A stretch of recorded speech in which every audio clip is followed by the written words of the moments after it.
Halo teman-teman, apa kabar semuanya? Semoga dalam keadaan sehat-sehat selalu dan tidak kurang suatu apapun. Kali ini kita ketemu lagi di materi Visual Studio Code. Pada video ini kita akan membahas secara singkat mengenai Visual Studio Code. Apa itu Visual Studio Code? Kemudian kelebihan-kelebihan apa aja sih yang ada di Visual Studio Code ini? Fitur-fitur unggulan apa aja yang ada di Visual Studio Code? Kemudian instalasi Visual Studio Code. Hal-hal tersebut akan kita bahas di video kali ini. Apa itu Visual Studio Code? Visual Studio Code.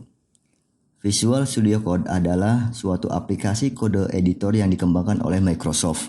Aplikasi ini dapat berjalan di platform Windows, Linux, dan macOS. Visual Studio Code ini merupakan salah satu kode editor yang banyak digunakan di kalangan developer, dikarenakan tampilannya yang simple serta memiliki fitur yang cukup lengkap. Visual Studio Code ini termasuk salah satu software yang ringan menurut saya, namun kuat. Editor sumbernya dengan desktop menggunakan berbagai macam bahasa pemrograman seperti Java, JavaScript, Golang, kemudian C++, dan masih banyak bahasa-bahasa pemrograman yang didukung oleh Visual Studio Code. Komponen dari Visual Studio Code juga sama seperti yang digunakan di Azure DevOps. Yang jelas, Visual Studio Code ini memiliki lintas platform kode editor yang ringan dan dapat digunakan oleh siapa saja untuk membuat atau membangun aplikasi berbasis web.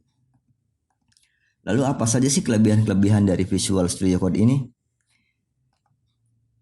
Yang pertama adalah mudah untuk mengelola extension. Kemudian memiliki extension yang banyak. Selanjutnya yang paling utama adalah text editor ini gratis. Dapat membuat snippet sendiri.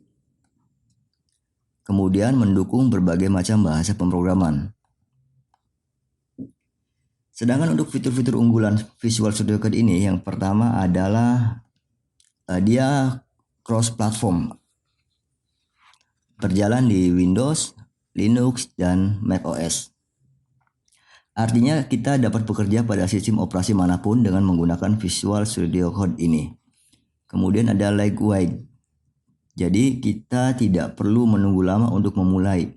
Kita bisa mengontrol sepenuhnya bahasa, tema, debugger, comment, dan lain-lain sesuai dengan keinginan kita. Ini dapat dilakukan melalui extension untuk bahasa populer seperti Python, kemudian Node.js, Java, dan lain-lain. Selanjutnya menurut saya adalah bahwa Visual Studio Code ini sangat powerful editor ya. Memfungsikan fitur untuk source code editing yang sangat produktif. Seperti membuat kode snippet, kemudian IntelliSense, kemudian autocorrect dan formatting. Selanjutnya adalah code debugging.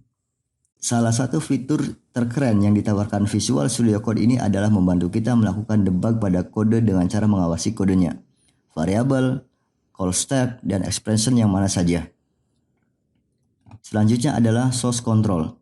Visual Studio Code ini memiliki integrated source control, termasuk Git support in the box, dan penyedia source code control lainnya yang di pasaran. Ini meningkatkan siklus rilis project kita secara signifikan. Integrate terminal. Kita dapat melakukan command line sekejap dan membuat banyak terminal di editor. Setelah kita sedikit mengenal tentang fitur-fitur apa aja yang ada di Visual Studio Code, kemudian apa itu Visual Studio Code, selanjutnya kita akan masuk ke tahap instalasi. Visual Studio Code ini dapat kita download di code.visualstudio.com/download. Jadi sebelum kita instalasi nanti, kita download terlebih dahulu di situs resminya, kemudian nanti kita lakukan instalasi. Oke, tanpa membuang banyak waktu, mari kita lakukan downloading dan instalasi Visual Studio Code.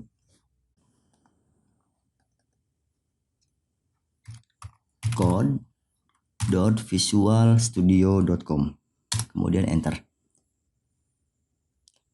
Kita bisa download di code.visualstudio.com dengan mengklik tombol ini, atau bisa juga di code.visualstudio.com/download. Nah, kalau di sini kita ada beberapa pilihan, kemudian kita juga bisa memilih installernya, kemudian berapa bit yang bisa kita ambil disesuaikan dengan prosesor di komputer kita. Saya mengambilnya di ini. Karena saya menggunakan Windows 10 dalam membuat video ini dengan 64 bit, maka saya download di ini.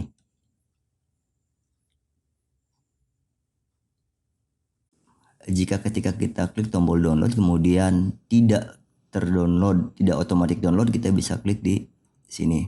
Karena ini sudah terdownload, maka kita tunggu saja sampai hasil downloadnya selesai.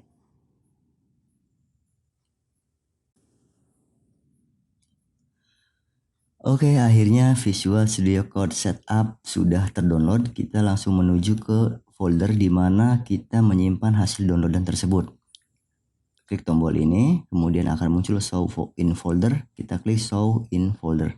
Nanti langsung diarahkan ke folder di mana kita menyimpan hasil downloadan tersebut.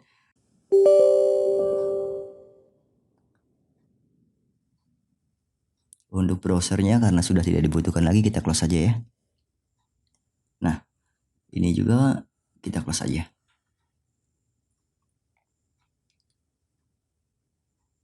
Setelah di-download kemudian kita klik 2 kali, maka akan muncul dialog license agreement seperti ini.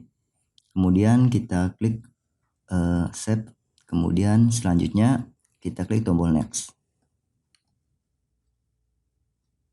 Kemudian akan ditampilkan struktur folder di mana kita akan menyimpan Visual Studio Code tersebut. Secara standar dia akan menyimpan di drive system, kemudian program file, kemudian dia akan membentuk suatu folder dengan nama Microsoft FS Code. Nah, kalau kita ingin memindahkan atau tidak disimpan di sini, bisa diklik tombol browse. Namun secara standar kita abaikan saja. Kita lanjut di tombol next. Dialog ini kita bisa checklist don't create start menu folder jika kita tidak menginginkan tampil di start menu. Tetapi jika kita menginginkan untuk ditampilkan, kita abaikan ini, kemudian klik tombol next. Nah, selanjutnya di sini akan dimunculkan untuk pilihan apakah icon dari Visual Studio Code ini ditampilkan di desktop komputer kita atau tidak. Jika ditampilkan, dicentang di checklist. Nah, selanjutnya kita klik tombol next. Visual Studio Code sudah siap untuk dilakukan instalasi. Dengan destination lokasinya ada di sini. Kemudian start menunya, nama filenya ini. Kemudian ya, kita akan klik icon di desktop. Nah, jika sudah sesuai, klik tombol install untuk melakukan instalasi Visual Studio Code. Tunggu beberapa saat sampai instalasi selesai.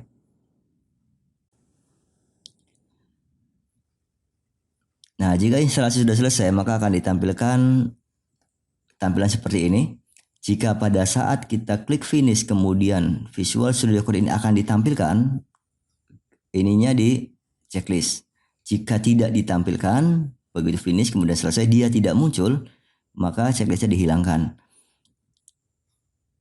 Pada tutorial ini kita akan membuat Visual Studio Code ini muncul ketika kita klik tombol finish karena ada beberapa ekstensi yang akan kita install di Visual Studio Code tersebut. Oke, untuk menyelesaikan instalasi Visual Studio Code, kita klik tombol finish.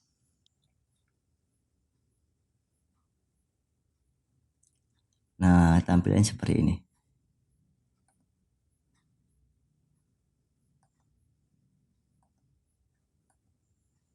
Ini adalah interface dari Visual Studio Code yang kita install. Setelah Visual Studio Code sudah terinstall dan sudah bisa digunakan, ada beberapa ekstensi yang sering digunakan oleh developer. Untuk menginstal ekstensi tersebut, bisa menggunakan tombol keyboard CTRL, Shift, kemudian X. CTRL, Shift, kemudian X. Maka akan ditampilkan ekstensi-ekstensi yang tersedia di Visual Studio Code. Ada beberapa ekstensi yang biasa dipakai oleh para developer untuk mempermudah dalam membangun aplikasi menggunakan tools ini. Auto close tag.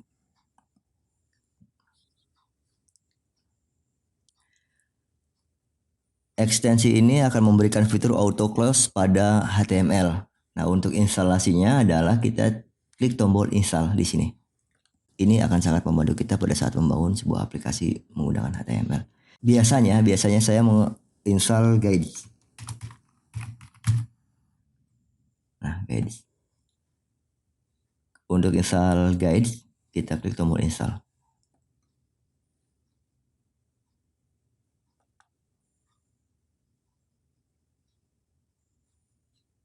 Kalau sudah selesai diinstal, maka di tombol ini akan muncul uninstall. Artinya sudah terinstall ya. Extension ini sudah terinstall, maka akan muncul tombol uninstall. Selanjutnya Visual Studio Code icon.